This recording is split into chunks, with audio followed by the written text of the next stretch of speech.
Hi guys and welcome back to Tarot Page Philippines. And sa video na to, gawin po natin ang weekly horoscope for September 18 to 24 para sa mga kaibigan ko po na merong Sun, Moon at Rising sign ng Leo. So kung bago kayo sa channel, please click the subscribe button, bell notification, and palike na rin po. Ngayon, kung di nyo po alam kung ano po yung Sun, Moon at Rising nyo po, sa dulo po ng video, meron po tayong link para dito. Kung naghahanap din kayo ng mga charms, crystals, and spell works, tulad po ng prosperity spell, pwede nyo po ako i-message sa Tarot Page Philippines sa Facebook. Same name, same picture po tayo. And tandaan natin ha, yung readings they are for guidance purposes. May free will po tayo. Let's use them wisely. And as of the recording of this video, nandito pa ako sa Sagada. Nai-inlove na ako sa lugar na to. Sarap ng weather. Kaya may blanket nga. Blanket is life. Pagsubok ang pagligo. So, Leo, kamusta ka na nga ba? So, meron tayo itong Four of Swords, tsaka Chaos and Conflict. Well, structure is very important. Andoon na kailangan natin bigyan ng time yung sarili natin na to align.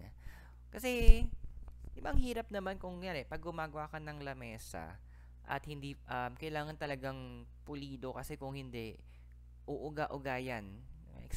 Naka-experience siguro kayo sa mga kainan na yung mesa nyo hindi pantay.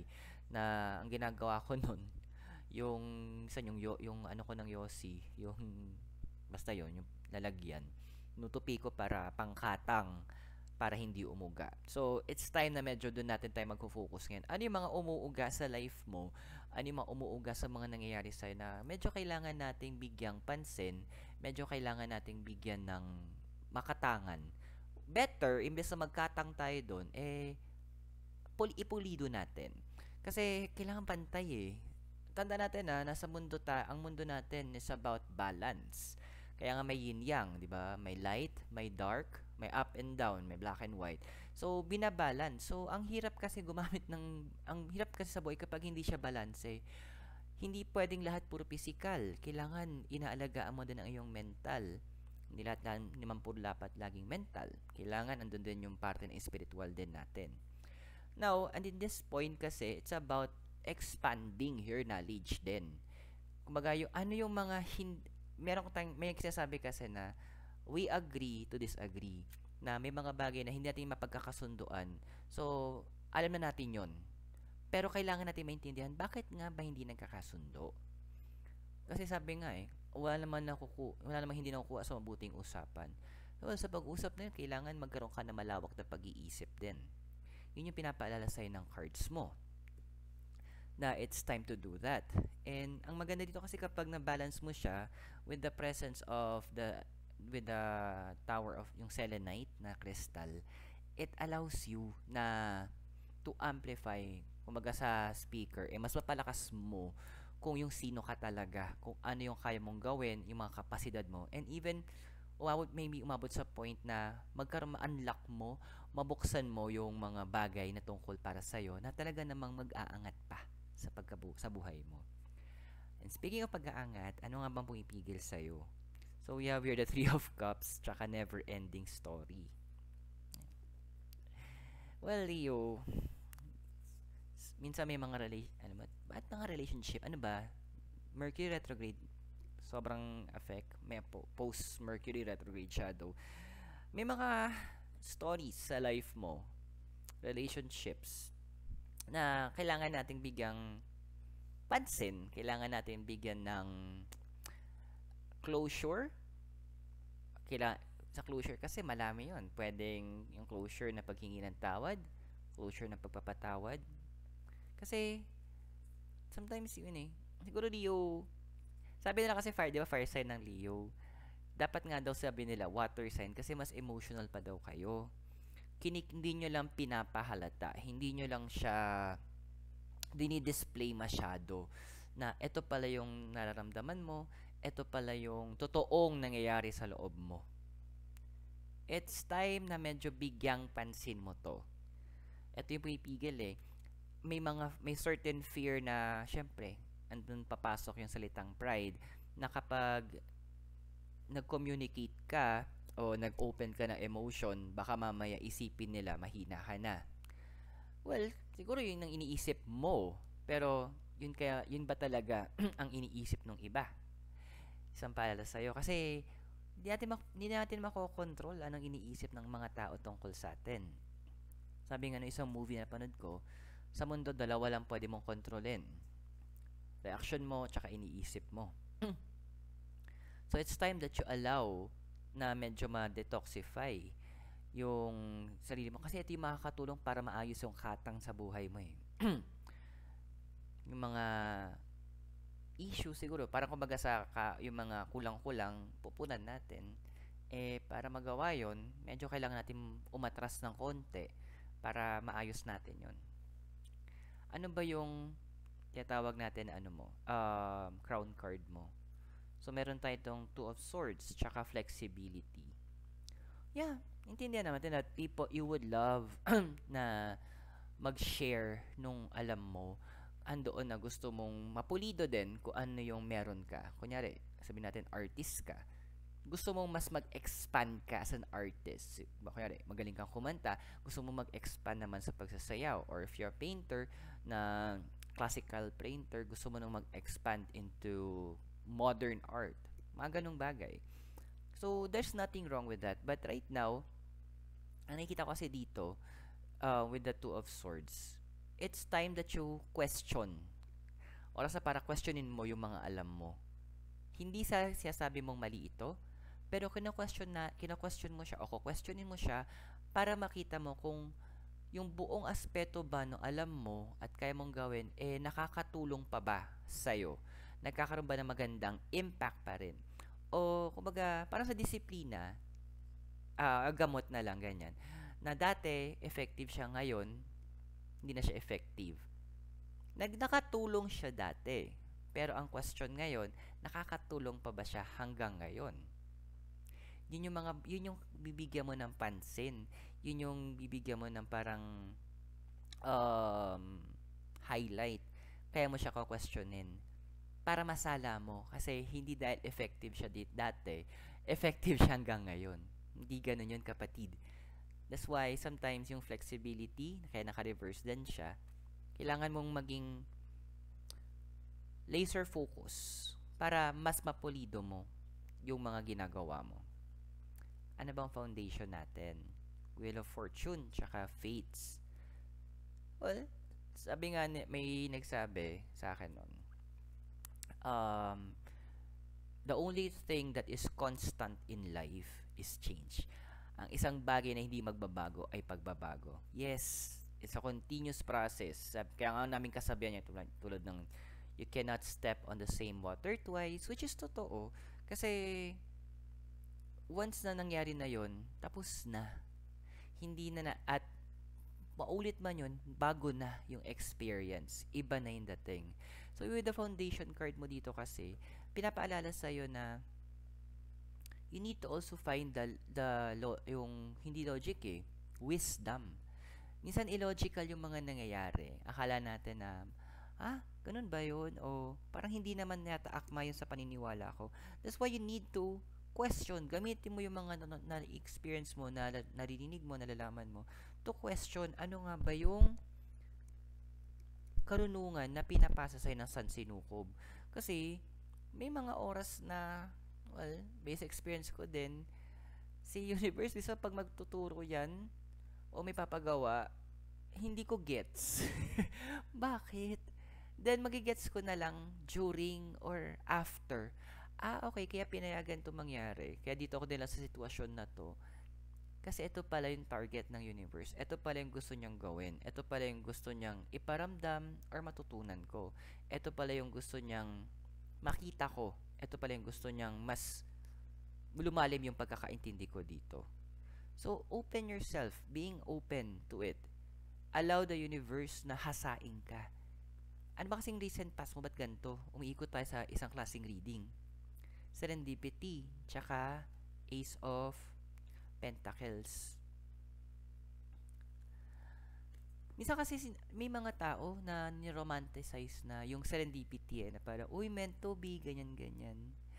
Pero kasi, minsan, it was only meant to be for that moment. Meant to be lang yun para dun sa moment na yon. Pero andoon na feeling, nagkakaroon tayo ng feeling na, ay hindi, pang matagalan to, ganyan, ganyan. Medyo mahirap mag-assume, kapatid. Always ask, eto na ipapasok nyo, always ask the universe, ano ba talaga yung gusto mo para sa akin? Ano ba talaga yung nakikita, ano ba yung pinaplano ng sansinukob para sa akin? Ano ba yung nais ng sansinukob? Always, always ask those questions. Always na hanapin mo, mas piliin mong matanggap, makuha, kung ano yung karunungan. Kasi, sabi nga sa Bible din as far as the east is from the west, as far as the earth is from the heavens, ganun kalayo yung karunungan tsaka na dinadala ng ating lumikha. So, minsan akala natin okay na, pala hindi. Parte lang siya ng isa pang mas malaking plano. So, letting go of those things is, sa past mo, it's very important din. Letting it go makes you a better you in the future. Which is, ano nga ba ikaw in the future? So, we have here the 10 of Wands and 22, Blessed. Alam mo, Leo, kasi ang 10, end of the cycle since naka-reverse siya, well, we're looking at a new cycle. Yun yung maganda Sometimes, minsan yung universe magtatanggal siya o may tatapusin siyang isang bagay sa buhay natin kasi para magbukas ng bagong yugto, ng bagong tatahaking landas. And ito na yun. Doon ka tinadala. The old has gone, the new has come. Yun yung gustong gawin ng universe ngayon. Ang dami niyang gustong i-rearrange sa'yo na hindi ka nagagamit ng katang sa buhay para temporary maayos mo siya. Parang kumbaga sa sugat, kailangan na siyang buksan at linisin bago tapalan para mas maging maayos yung paghilom neto. Kasi Leo, kapag ang sugat kapag hindi yan nalinis ng maayos at for the band-aid lang tayo, aabot yung punto mabubulok yun. At konting mapindot na ng konti o masanggi lang, masakit. Kaya siguro andun yung punto sa mapas mo sa cards na dahil puro katang ang ginagawa mo para maipantay mo yung mga bagay-bagay, may mga nagiging trigger ka. Siguro iba sa yung before, kung i-compare mo kung sino ka dati, para medyo mabilis kang mapikon, medyo nagkakaroon ka ng init ng ulo about sa mga simpleng bagay. Kasi may pinag-uugatan. Merong pinanggagalingan. Doon ka ngayon aayusin ng universe. Why? Because you deserve it.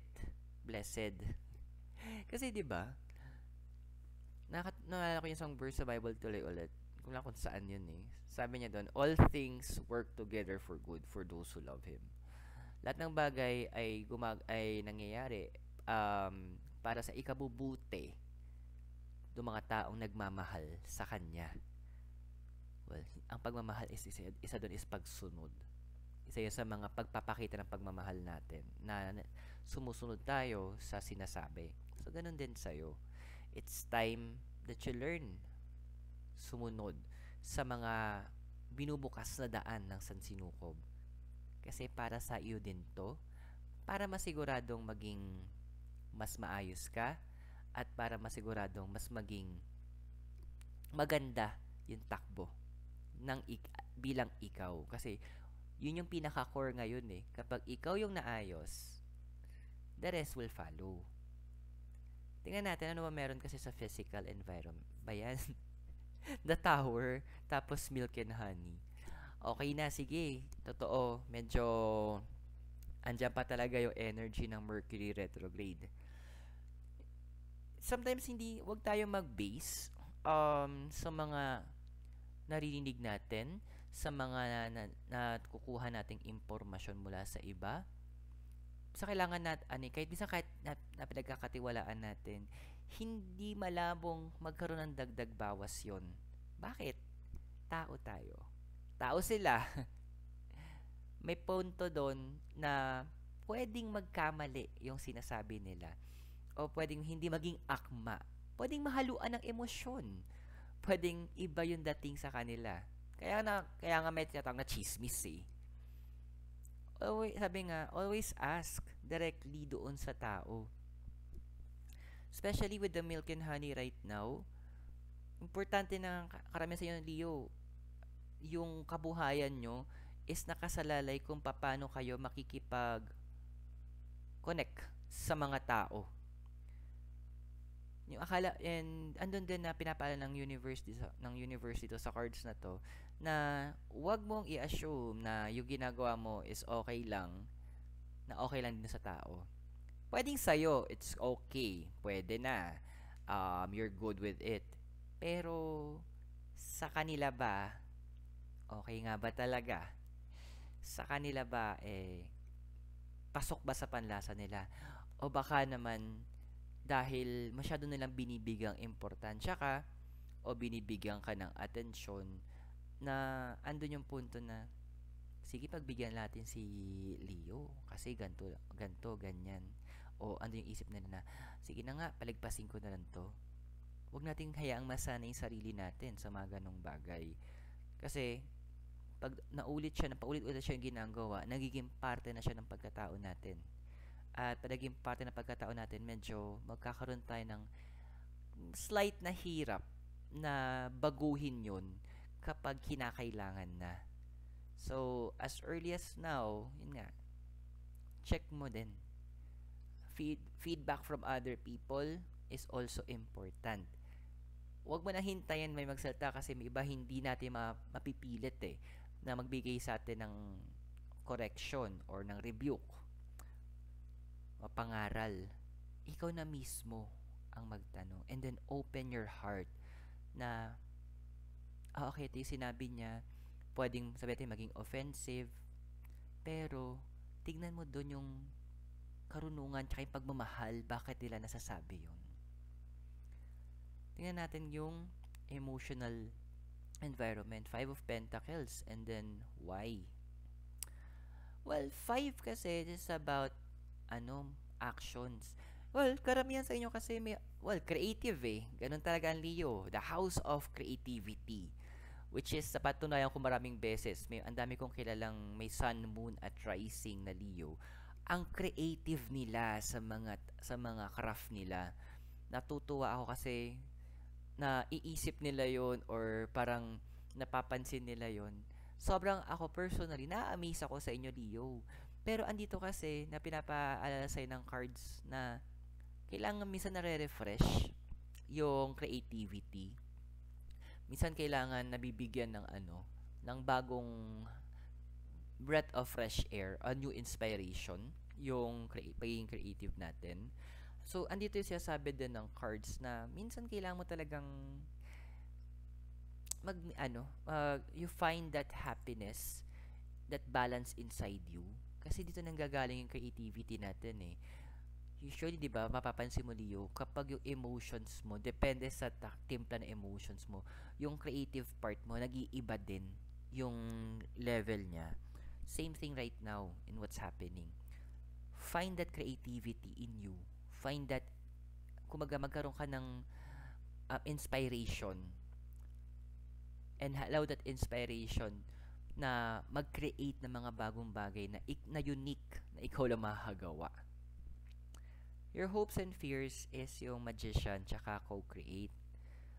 Siguro nakakatakot din. Siguro ako, I'll share yung sentiments mo. Nakakatakot din pa mag-isa.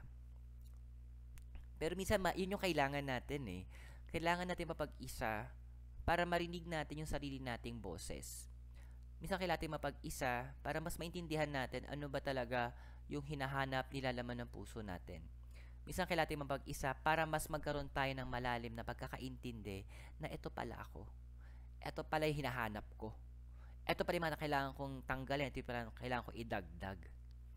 Which is natutuwa ako kasi with yung crystal associated is clear quartz, which is tinatawag siyang universal crystal. So totality, yun yung hope na binibigay dito. yung ikaw mismo from head to toe, mula ulo hanggang kalyo, ingrown, ayan, talampakan, mailinya ng maayos. Kasi 'di ba, pag nakita ka ng taong kuba, yung pag naglalakad as kuba yung itsura, medyo masagwan tignan. Pero makakita ka ng taong straight yung katawan, straight yung likod, stomach in, chest out, parang unsophisticated, parang napaka-elegante nila, napaka-intellectual nilang tignan. Parang ang hirap mag-joke. Andoon na, respetuhin mo. Yun din yung gusto na gawin ng universe now. Now, let's see your possible immediate future. So, Eight of Pentacles and si Poised. Well, when it comes to the finances, medyo makakita tayo talaga ng umaangat siya. Makakita tayo ng growth sa finances mo. This is given na natutunan mo paano ayusin. Kasi, with the card of the Poise, kapag alam mo ano yung mga kailangan mong bitawan, intindihan mo yung mga kailangan mong layuan, na mga kailangan mong idagdag kahit hindi mo gusto, pero kailangan kasi maganda para sa'yo, your finances will makakita ka ng biglang sudden growth sa finances. So, let's say kung nasa business ka, andon na pwede ka makita ng potential outburst ng mga kliyente. That is conditional to, yung future na to. That is, kung kaya mo nang huwag gumamit ng katang para maipulido mo yung sarili mo. Maipulido mo yung buhay mo, emosyon, isip, pananalita, and action.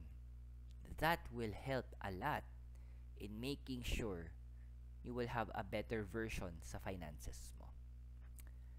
So, Leo, naway nakatulong po ang readings natin sa'yo at tandaan na yung mga readings po, they are for guidance purposes. Use your free will wisely. And kung bago po kayo, please click the subscribe button, bell notification, and palike na rin po ng video. Kung nais nyo pong suporta na mas sumago po ang ating channel, you can click either yung join button o yung heart na may thanks. And also guys, kung naghahanap ka ng mga charms, crystals, and incenso, and even spell works, so po ng prosperity spell, message nyo po ako sa Facebook page natin, which is Tarot Page Philippines. Same name, same picture po sa ating Facebook. So, Leo, maraming salamat sa'yo. God bless, Namaste, Hare Krishna, and blessed be, at naway magkita tayo very soon. And all the way from Sagada, you keep safe. Goodbye for now. Thank you.